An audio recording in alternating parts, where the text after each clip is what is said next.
This episode contains brief mention of murder, intimate partner violence, and sexual assault. Listener discretion is advised.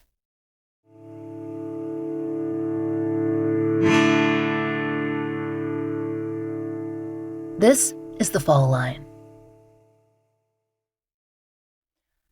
Throughout our episodes covering the disappearance of Patty Otto and Finley Creek Jane Doe, we've referenced one organization numerous times, Light the Way.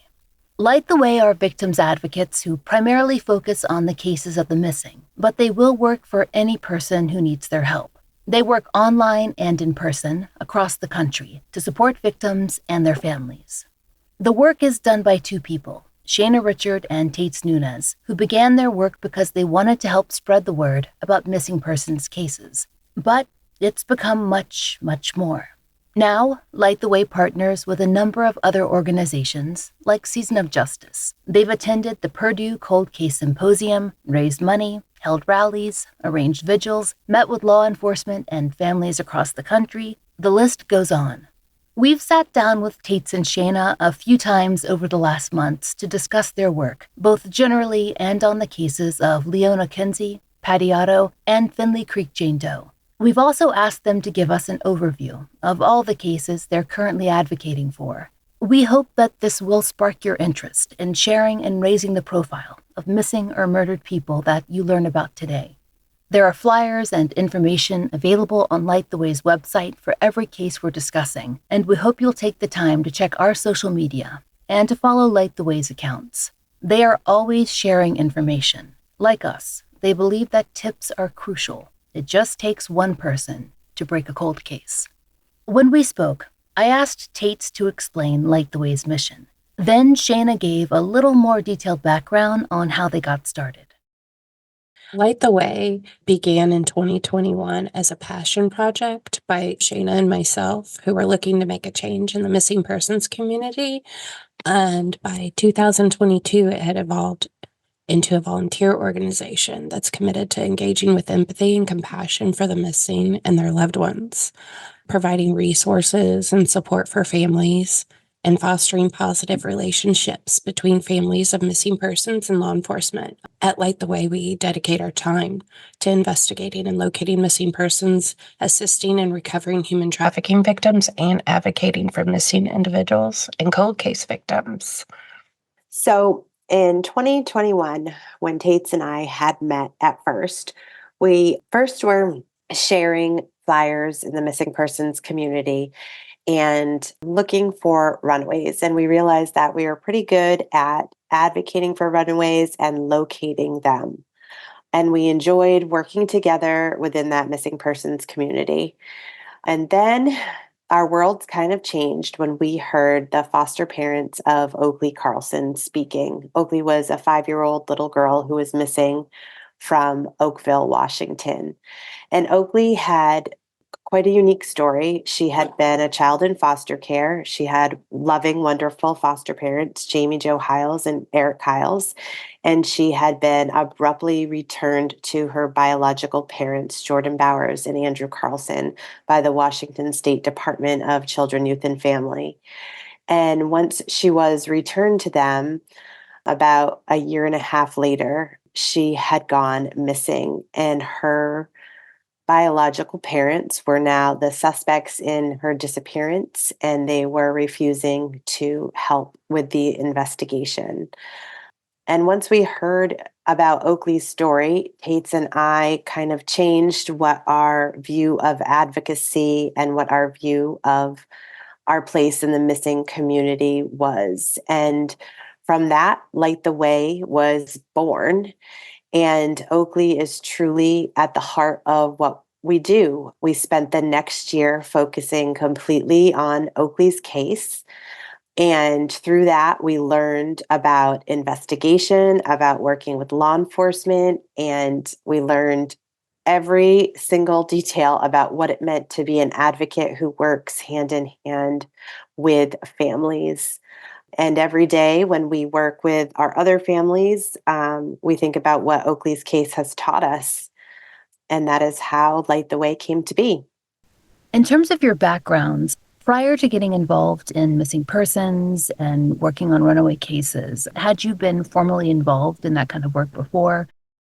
My background is in education. I was an educator for 15 years. I have my master's degree in elementary education, and my CAGS degree is in interdisciplinary studies with a focus on reading research.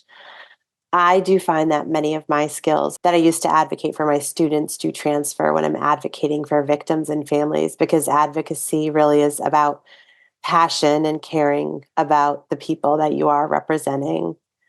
And although we don't have formal victim advocate certifications at this time, this is something that we would like to pursue at Light the Way. In the meantime, both Tates and I have attended a variety of courses and webinars focused on advocacy through the National Center for Missing and Exploited Children, through the Office of Victims of Crime and Crime Training and Technical Assistance Center, which is through the Office of Justice, and the National Organization for Victims Assistance. I have a similar background as Shayna. My background is in education, and I was also a youth specialist for the state. Light the Way has a pretty strong social media presence. That's actually how I found out about you. How has that played into your work, and why is it important? Social media has always been the foundation for how we communicate with the public about our cases, because it allows us to get information out quickly into the masses, even when we're not local to the area. We've had tips come in via social media and success locating missing individuals via flyers posted on social media alone. We've also implemented Missing Poster Monday, which is a social media campaign. Missing Poster Monday encourages families and advocates to share missing persons flyers every Monday and use the hashtag Missing Poster Monday with the post. This helps spread awareness for the cases. And I see you interacting a fair amount in what, for a lack of a better term, I would call the true crime space or true crime community. What needs do you see there specifically in terms of victim advocacy? This is Shayna. We often say victim exploitation does not equal victim advocacy. We started Light the Way because we saw a need for victim-centered advocates in this community. We often hear from families and see for ourselves that cases are treated as entertainment, and that is unacceptable. These are real people who have families and friends who miss them tremendously. Many of the families that we speak with talk about how the trajectory of their lives changed in the instant. The impact of having someone go missing or having someone murdered in their family is not something that one can adequately comprehend unless they have lived it themselves. More often than not, when a family member of a missing or murdered loved one reaches out for help via the internet, it is when they are at the lowest and most vulnerable, and they are desperately seeking help, answers, and any possible ray of hope.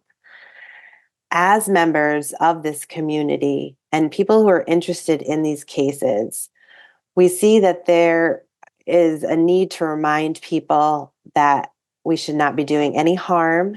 We need to be respectful of victims and family boundaries. There's a need to remind people to be factual, to engage with empathy always, and to be the voice of impact and change. Can you talk a little about how connected with families and other loved ones who need support to collaborate on these cases? At Light the Way, we require a family liaison. We believe that working with family is critical when advocating, and in our experience, only by working directly with family are you able to work with clear facts and avoid speculation and rumors. Families can reach out to us on our website by clicking the Request Our Help tab and then filling out missing persons intake form. Many of our families have come to us as referrals, especially in long-term missing cases, which we're truly so grateful for. Once we take on a case and begin to work with the family, they truly become an extension of Light the Way. And we want all of our families to know that we not only care about their missing family member, but we care about them too. We want our families to feel that compassion and support from the moment they connect with us. What makes Light the Way unique? Humanizing our missing cases is our top priority with all of our victims and families. We find this is one of the most meaningful things to do when connecting our victims with the public. It gives families the opportunity to share their many memories, and it gives the public an opportunity to get to know who someone is as a person, and not just their missing story and the speculation that might follow their case. These victims are sons, daughters, mothers, fathers, friends, and so many other wonderful things that have nothing to do with their missing story. They're incredibly missed and loved, and they should be treated with dignity and respect. And it's our goal that victims are seen for who they are and not just for their story. Another thing we feel sets our advocacy group apart from others is that we pride ourselves on our ability to bridge the gap between families of missing persons and law enforcement through collaboration with members of police departments, sheriff's offices, and the FBI. By working alongside law enforcement, we provide families with additional information regarding the facts and circumstances of a disappearance, which in turn provides much needed comfort and understanding for loved ones. When talking with law enforcement, they shared that although they wish they had time to focus on advocacy, they really struggled to keep up with awareness campaigns like flyer distribution, billboards, social media pushes, contacting media and podcasts, and physical and online canvassing. Through collaboration, we're able to help assist with those campaigns. These experiences have proven to be extremely valuable for both the cases and for relationship building. I'd love for you to talk a little bit about the kind of support that you've provided so far, and does it look kind of different in every situation? So to answer this question, I want to refer to our logo. So around the words "light the way," there is a circle. And when we were designing it, we wanted to keep in mind that the goal of our organization is to have one place, one full circle place that a family can come and can get assistance with both investigating their loved one's disappearance and advocating for their loved one.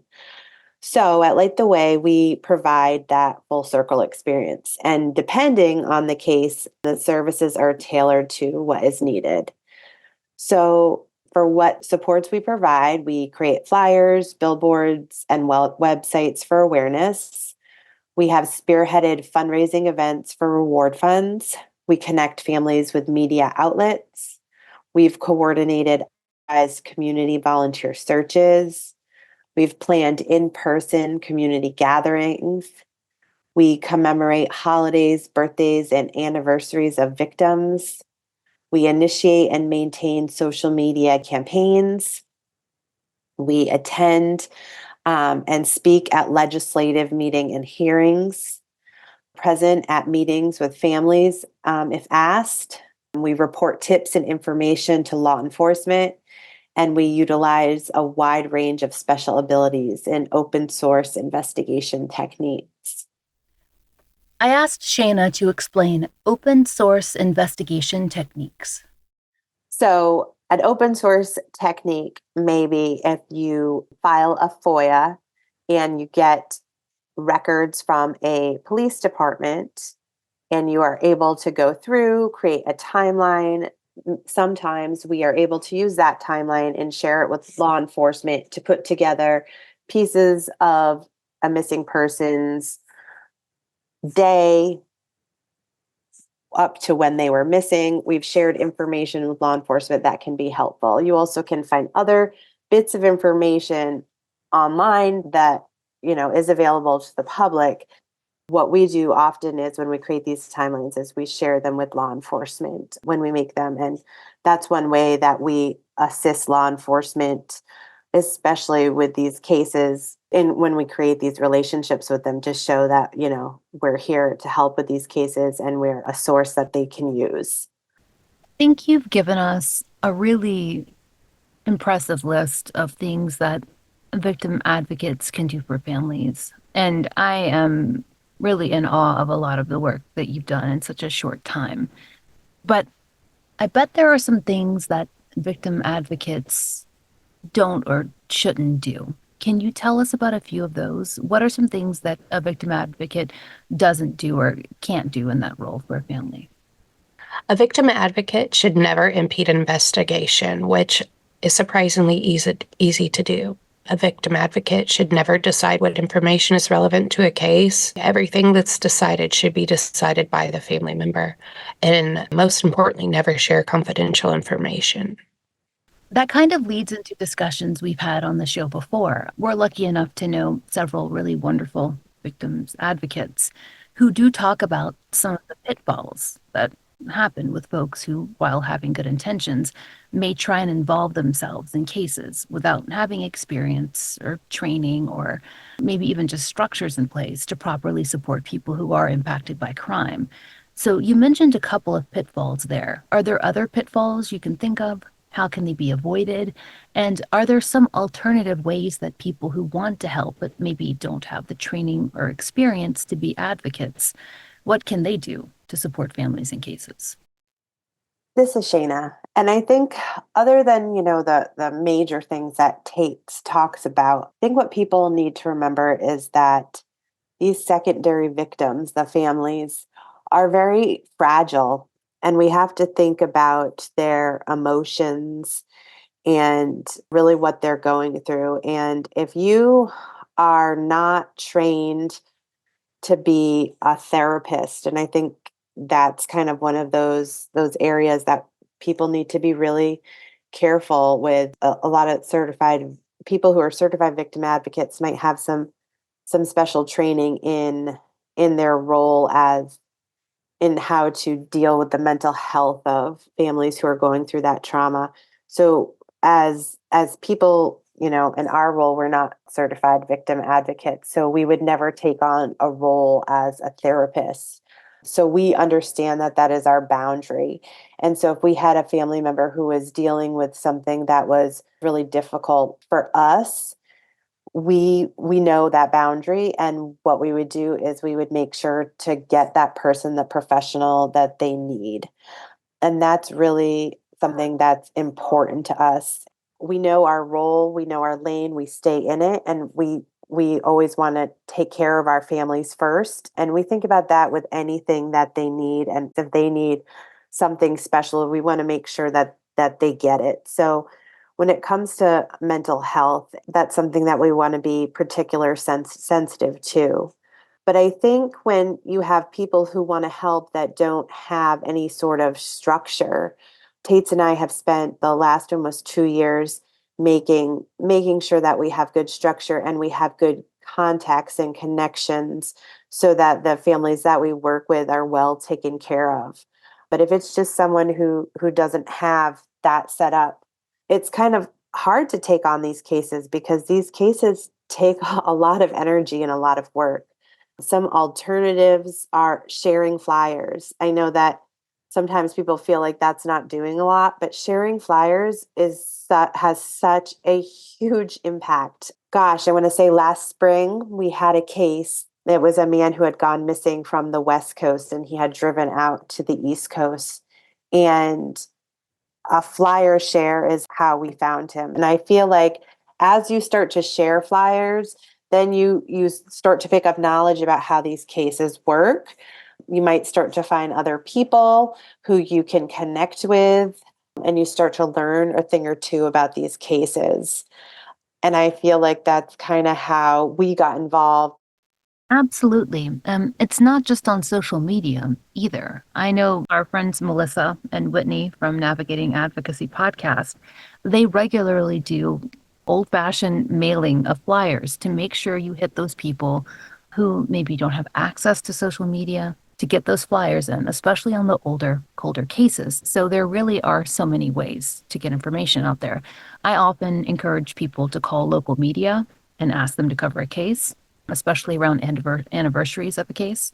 Ask them to get that case back in the news.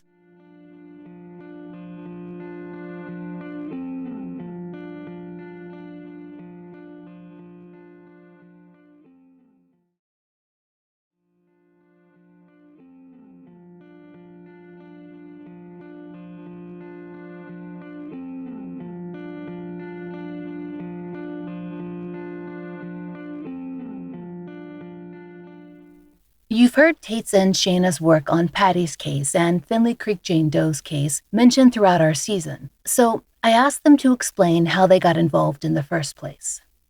Suzanne actually reached out to Light the Way in summer of 2022, I believe via Facebook.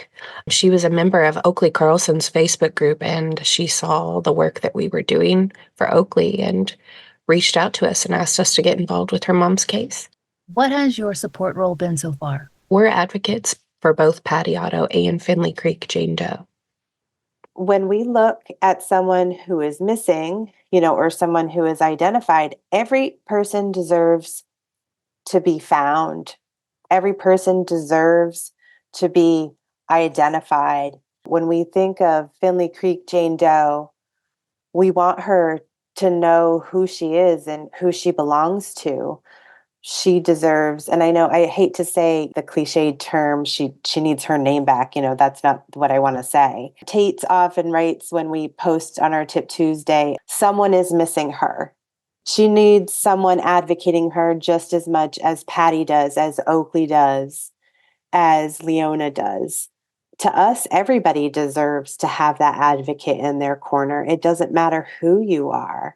We went to the cold case symposium and we got to speak this year, and that was a really great experience. But we met the advocate who is the coroner for Jane Seneca Doe, and he advocates for her. He's the coroner in that county. He talked about all the advocacy he's done for the Jane Seneca Doe, and Tates and I were just amazed by all the work he's done for her. And it was so motivating to us to see as a professional what he's done to find out who she was and who she belonged to and what her story was. But to us, she was just like all the other cases.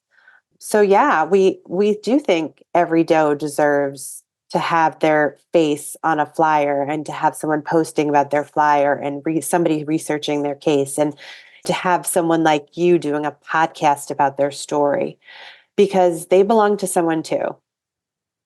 So, in terms of Patty's case, what have you accomplished so far in cooperation and in collaboration with Suzanne?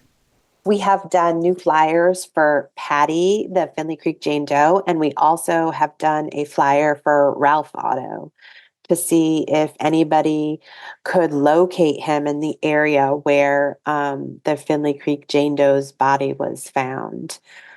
We've built and maintained Patty Otto's website. We've contacted media and podcasts, and we were also able to get Patty's first national news report, which was really big for Suzanne. We've reviewed the case files. Suzanne and her team did incredible investigation, but she wanted somebody to kind of take a look at the work they've done. So we were able to be the ones who got to take the first peek of what they did. We've contacted quite a few experts to help review the case. We are their family advocates. And then last year at Christmas time, we released a video that Suzanne wrote a letter called Dear Mama, that the only thing she wanted for Christmas was her mom. And we were able to release that, and it was shown on the local news in the area. These are just a few of the events and news features that Light the Way have organized. I asked Shana and Tates to highlight a few others. Some of these events that we have worked on that have been successful, assisting with Oakley Carlson's foster family in starting the Oakley Carlson Reward Fund. It's a 501c3 nonprofit in Washington State. This reward fund is private, and it's currently reached almost $100,000 for information leading to Oakley's whereabouts. We have held a variety of fundraising events. Our most successful event was an event called Paint the Night Pink. It was an auction and dinner for Oakley. We're very grateful that the event raised almost $50,000 in one evening. I had the opportunity to be there that evening. It was incredibly powerful to see how this very small community came together for Oakley. They care about her so much, and they are so desperately wanting justice for her. And now we're almost at $100,000. We also lead a weekly call to action campaign. Each Thursday, we ask online supporters to email Governor Jay Inslee of Washington State and ask him to conduct a secondary independent agency review of Oakley Carlson's Washington State Department of Children, Youth, and Families case.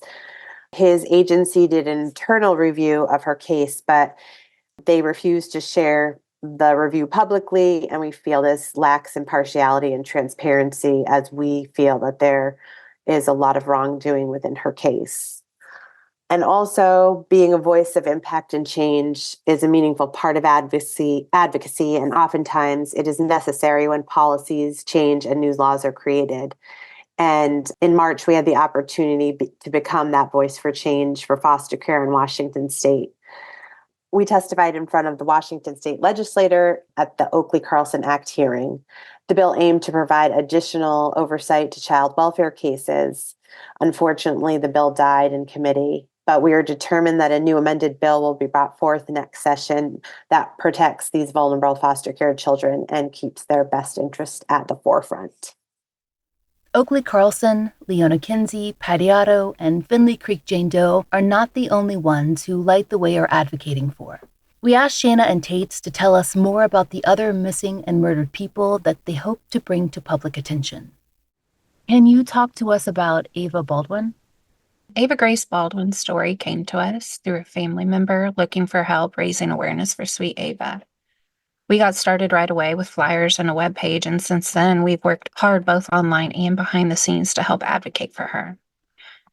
Ava Grace Baldwin is a missing Caucasian 14-year-old girl who is a victim of family abduction. She was last seen on September 17, 2015 in San Antonio, Texas, when she was 6 years old. Ava is believed to be in the company of her non-custodial mother, Catherine Ann Baldwin, who has a felony warrant out for interfering with child custody. Baldwin and Ava's father, David Hopper, shared joint custody of Ava. After Hopper requested full custody due to concerns about Baldwin's ability to keep Ava safe, Baldwin disappeared with Ava. Baldwin's vehicle, a silver 2014 Ford Escape, was found abandoned in a parking lot in San Antonio in April 2016, 7 months after the two disappeared. Hopper and his family believe that the two are alive and in hiding, possibly being helped by friends or family, and they refuse to give up hope. They know that Baldwin has family in Texas, Oklahoma, California, Florida, Illinois, and friends in several parts of the country as well. They want nothing more than for Ava to be returned home to their family, who will never stop looking for her and loving her. Anyone with information is asked to please call the San Antonio, Texas Police Department at 210-207-7660. For more information, you can join her Facebook group, Ava Grace Baldwin Hopper Letters to You, which is run by her loving family. I'd love it if you could give us some background on Barbara Cotton's case. Barbara's story was brought to our attention by Lisa Jo Scheel, who is an extended family member of Barb Cotton. She reached out to us asking for help to advocate for Barb. I'd like to enter a quick tidbit about Lisa Jo. Aside from being an amazing advocate who runs Barb's website and all of her social media accounts, she's also a clinical laboratory scientist, a genealogy and genetic enthusiast. Her experience researching family history and tracking down distant relatives resulted in a skill set that's proven very useful for researching Barb's case. Researching Barb's case has also led her in assisting with other cold cases. Most notably, she is the genealogist that assisted the Highsmith family in finding Melissa, who was kidnapped as a toddler in 1971. If you're unfamiliar with the Melissa Highsmith case, we'll link a news story in the show notes. She was reunited with her family in 2023, after more than 50 years. Barbara Cotton is a biracial Caucasian and Native American female who was last seen in her hometown of Williston, North Dakota on April 11, 1981. Barbara was 15 years old when she disappeared.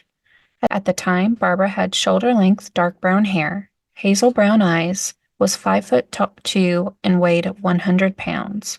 She did not take her clothing, eyeglasses, cigarettes, money, paycheck, or any other personal belongings with her.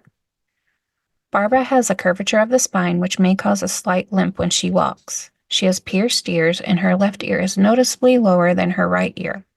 She has a dark brown mole on the upper right side of her chest and a mole on the right side of her neck. She has metal fillings in at least 7 of her molars. Anyone with information is asked to please call the Williston, North Dakota Missing Persons Unit at 701-577-1212. For more information about Barbara, you can visit her website, which is run by family member and amazing advocate Lisa Jo Scheel at www.findbarbcotton.com. I'd also love for you to tell our audience about Brenda Gale Lambert. Brenda Gale Lambert's case was brought to us actually in collaboration between a woman named Brandy Daigle, who runs the website Evaporate the Missing, and Christy Kennedy, who is Brenda's sister. And Christy was 14 when Brenda went missing and has spent her entire life working to find her sister. Brenda Gale Lambert is a Caucasian female who was last seen at her residence in Blue Well, West Virginia, after her son's first birthday party around 9 p.m. on the evening of July 26, 1992. Her estranged husband, Raymond Lambert, was the last person to see her alive. Brenda was a victim of domestic violence and, according to her loved ones, was preparing to divorce Raymond and had an appointment with an attorney just days later. Brenda left behind 2 beloved children, all of her belongings, including the clothing she was last seen wearing, and her car was found parked in the driveway of her home. Brenda is 5'2", was weighing 110 pounds, had black hair and blue eyes. You can learn more about Brenda and her family's story and mission to find her on her Facebook group, which is called Missing Brenda Gale Lambert. And if you have any information about Brenda and her whereabouts, you can contact the Mercer County Sheriff's Office at 304-487-8364. I'm also aware that you've recently become involved with a case that I'm familiar with personally, and that's advocacy for Aisha Jackson. Can you talk a little about that? Aisha's case is very new for us. We were connected to her family by an amazing advocate and podcast writer and researcher, Haley Gray, just within these last few weeks, actually. Her family spokesperson, Rena, has been an amazing advocate for this family since she came to know them just since Aisha went missing. Shortly after she reached out to us, we were in a meeting with herself, and Aisha's loving mother and stepfather have been tirelessly working to help bring Aisha home. Aisha Jackson is an African-American female who was last seen around the late hours of October 31st into the early morning hours of November 1st, 2020. During those late evening hours of October 31st, Aisha attended a Halloween party at a nightclub in Camden, Arkansas with friends and family. Around 2 a.m. that morning, Aisha's mother received a phone call from a family member stating that Aisha was going on a trip to Houston, Texas to assist in moving furniture. Later that day, repeated unsuccessful attempts were made by Aisha's mother to make contact with Aisha via her cell phone. Worried for her daughter, her mother went to Aisha's residence the morning of November 2nd, 2020, and found Aisha's front door ajar with her phone, purse, and a duffel bag left inside. Aisha has long black braids, pierced ears, a daith, nose piercing, an industrial bar piercing in her left ear, and a belly button piercing. She has a tattoo on her torso of vines and one on her chest of a heart with doves and a ribbon. She also has a tattoo behind her left ear. Aisha is 5'2" and weighs 115 pounds. Anyone who has any information or has received communication from Aisha around the time she went missing is urged to reach out to the El Dorado Police Department at 870-881-4800 or the Community Temp Line, which is anonymous, at 870-440-0000. The circumstances of Aisha's disappearance is unclear, but foul play is suspected. Can you tell our audience about Julianne Gillette? Yes, this is Shayna. Julianne Gillette's case was brought to us actually by Suzanne, whose mom, Patty, talked about on this season of The Fall Crime. Suzanne and Julianne's daughter, Tammy, had met and connected over both having missing mothers.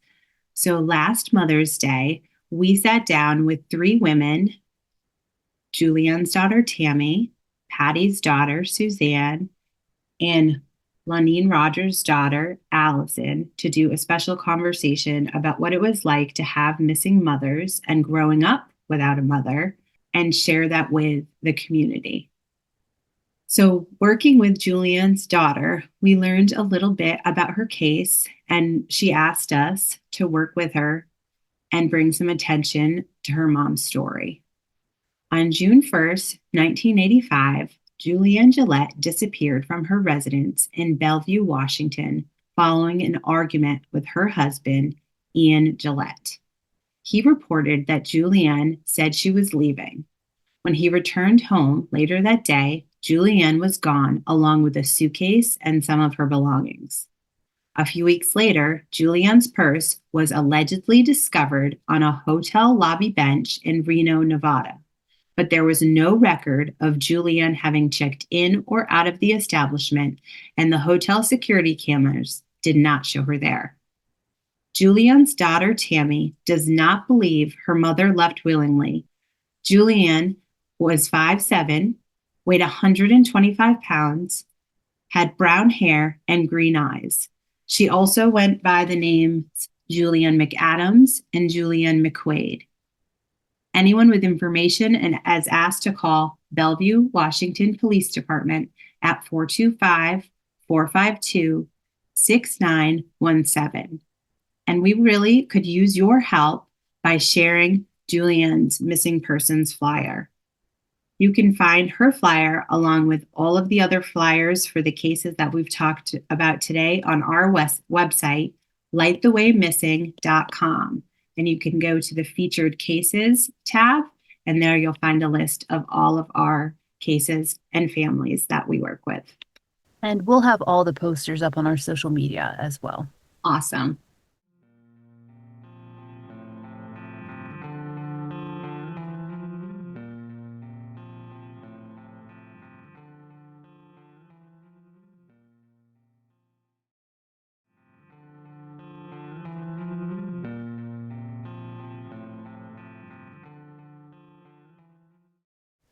And you also just mentioned another name, Lenine Rogers, as well, when you were speaking of Julianne. Can you tell us more about Lenine? As Shana mentioned, Lenine's case was also brought to us by Suzanne Timms. Both daughters searching desperately for their mothers. Suzanne really has a way of connecting with other families with missing persons, specifically mothers. The majority of our families work hard to help advocate for other families. The camaraderie and show of love and support is really just something that, I don't know, it's really touching to see. Lenine Lonnie Rogers has been missing for 43 years. She was last seen on January 7, 1981 in Hayfield Township, Pennsylvania. It was reported that Lenine was last seen by her husband, Clinton Buddy Rogers, on that morning between 2 and 3 a.m. during a snowstorm, and that she allegedly left with another man after she and Bud had gotten into an argument. Lenine left behind her purse, hearing aids, medication, car keys, and 2 beloved small children. Lenine is a Caucasian female who is deaf and communicates via ASL.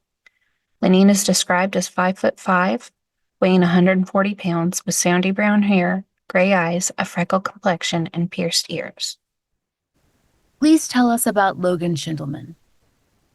A relative of Logan's reached out to us in September of 2022 asking for help advocating for him.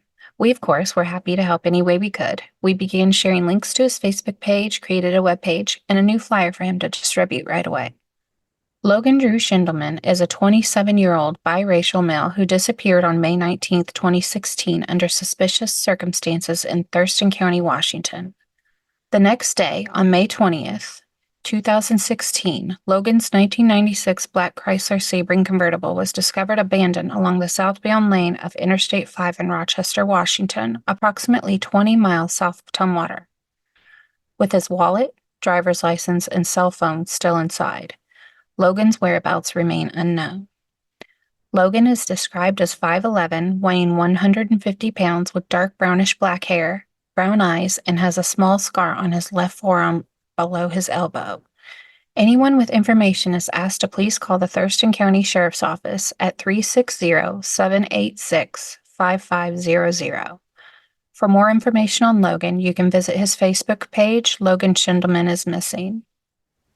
Now, most people in our audience are probably familiar with the next case we're going to discuss, Maura Murray and her disappearance. Her sister Julie is a friend of the Fall Line, but they may not know how Light the Way has become involved in Maura's case. Can you tell us more?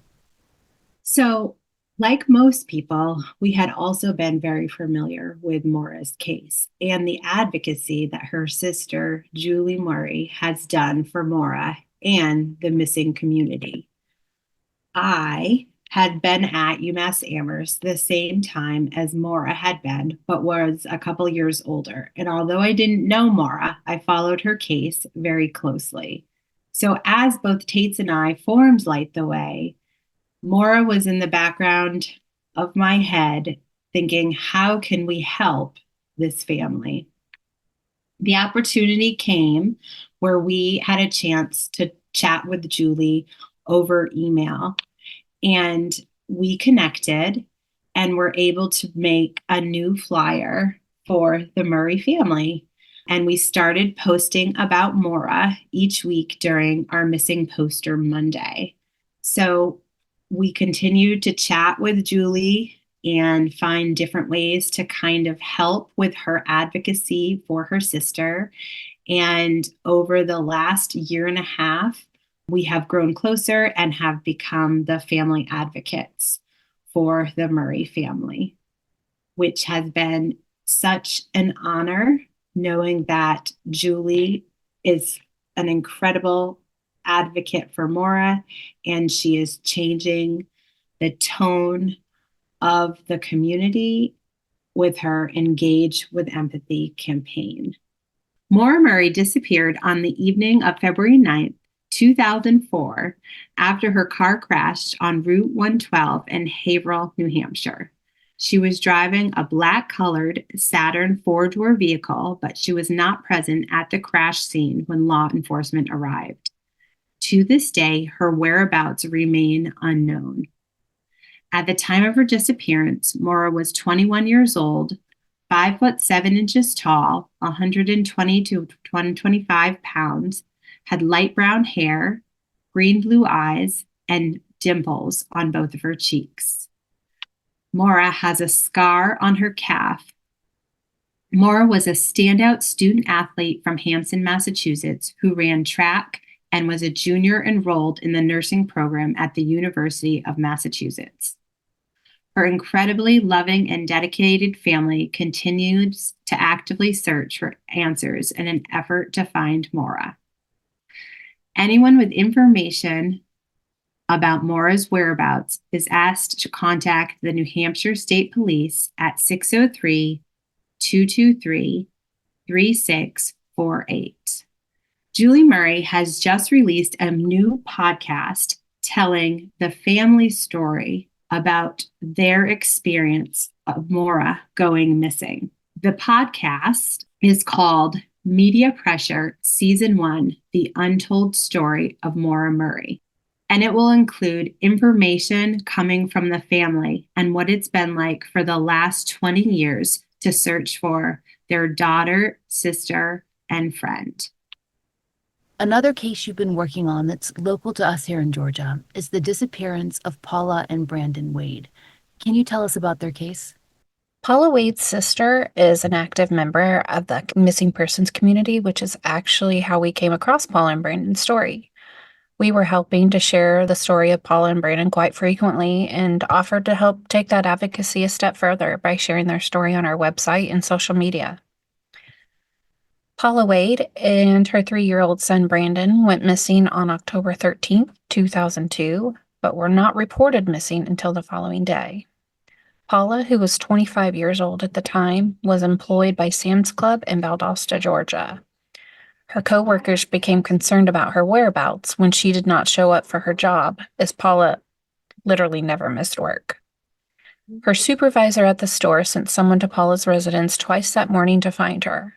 Paula's vehicle, a 1998 Chevy Blazer, was there, but there was no sign of Paula or her son. Police officers responded to her apartment and contacted the landlord. A search of their apartment found neither mother nor child, only Paula's car keys, wallet, purse, and glasses, without which she was nearly blind. The only thing missing was Brandon's car seat. At the time of her disappearance, Paula had received an approved transfer through Sam's Club for a new job in Kissimmee, Florida. Her father, mother, and husband were supposed to help her move the following week, but she had disappeared. Paula is a Caucasian female who was 5'7" and weighing 150 pounds with brown hair and brown eyes at the time of her disappearance. Brandon is a Caucasian male with brown hair and hazel eyes and would now be in his early 20s. In the summer of 2023, the FBI Atlanta Field Office joined Valdosta Police and National Center for Missing and Exploited Children to work together to find new clues in the case. Anyone with information is asked to please call FBI Atlanta's field office at 770-216-3000.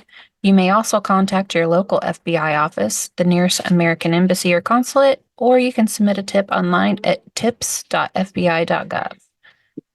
For more information on Paula and Brandon Wade, you can visit their website that is ran by Paula's sister at paulawade.com. I'd love for you to also talk to me about the case of Theresa Corley, another case I know you've been working on, and one that I think our audience might also be familiar with. Theresa Corley was 19 when she left the Train Stop Bar in Franklin, Massachusetts on December 4th, 1978, after an argument with her boyfriend. While attempting to walk home, Theresa was approached by a group of 4 men who took her to an apartment at the Presidential Arms in Franklin, Massachusetts. It is unclear whether Theresa went willingly with them or was forced to go. It was sadly reported that Theresa was likely sexually assaulted by the group, but was able to eventually escape the apartment and the men who assaulted her. She continued her journey home down Route 140. Theresa was then picked up by several drivers along the way, including a Gorelick Farms truck driver who dropped her off in front of the Bellingham police station. Unfortunately, Theresa did not go into the police station, and she was last seen in front of a Dairy Queen location, just a 3 or 4 minute walk down the street. Theresa was less than a mile away from home at this point, and she was never seen again. Days later, on December 8, 1978, Theresa's nude body was found on the northbound side of Route 495 in Bellingham, Massachusetts. Her jacket, a pair of jeans, and a pair of mismatched shoes were found nearby her. The discovery of Theresa's body was made after a man identifying himself as John Burlington called Bellingham police, explaining to them that he saw a body when he pulled off the road to use the bathroom. State police now say that Burlington never existed. Theresa's family has tirelessly advocated for justice for their beloved daughter and sister. They believe that someone local to the community knows what happened to Theresa, and they remain hopeful they will come forward. In May of 2017, Theresa's body was exhumed, and Norfolk County District Attorney's Office is relentlessly testing items for DNA analysis in hopes of identifying the persons responsible for Theresa's murder. If you have any information, please call the Norfolk County District Attorney at 781-830-4800. And to learn more about Theresa's case, you can visit Theresa's Facebook group run by her amazing sister, Jerry. It's called Justice for Theresa Corley, Bellingham, Mass., 1978. And the Facebook page is how we learned about Theresa. It showed up in our Facebook feed one day, and it was like a calling that we happened to connect with it. And after reading some of the posts, I believe it was in June of 2023, there was a post about Theresa's birthday. It happened to show up in our feed. We started reading some of the posts. We did a little research on who Theresa was and what her family had been through. We reached out to Jerry, and Jerry was so happy to have a little assistance to connect with people who could help a bit and to have some new ideas. And together, we've worked together to shine a little bit more light on Theresa's case. And finally, please tell us about Victoria Raymond.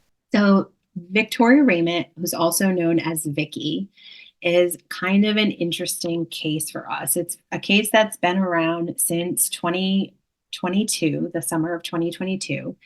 And Victoria is a recurrent runaway. And we look at runaways as missing children because they are minors who are no longer under the care of their parents.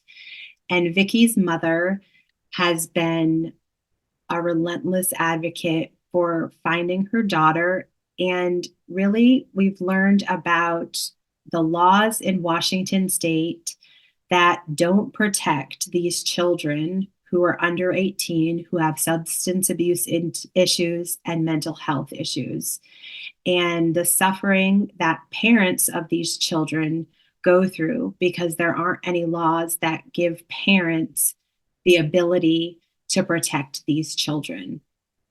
So Victoria Raymond is a 17-year-old girl who was last seen on May 3rd, 2023.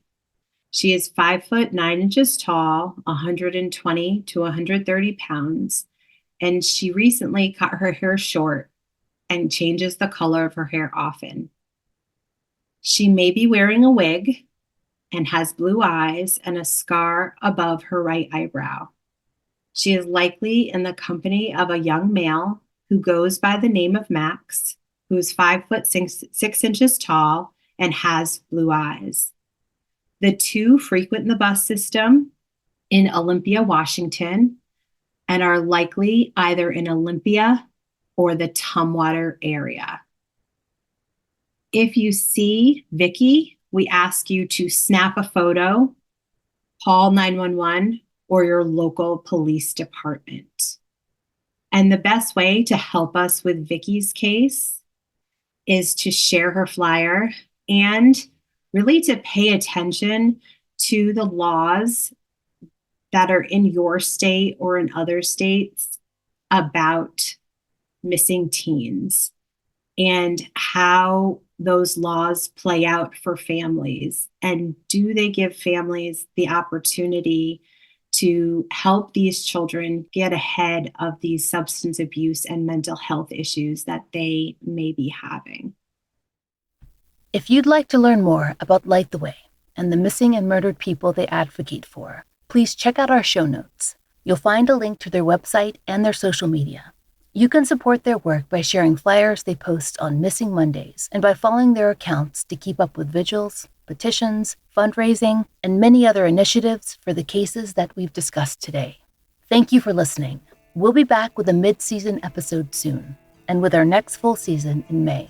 The Fall Line is an independent podcast, and we appreciate listener support.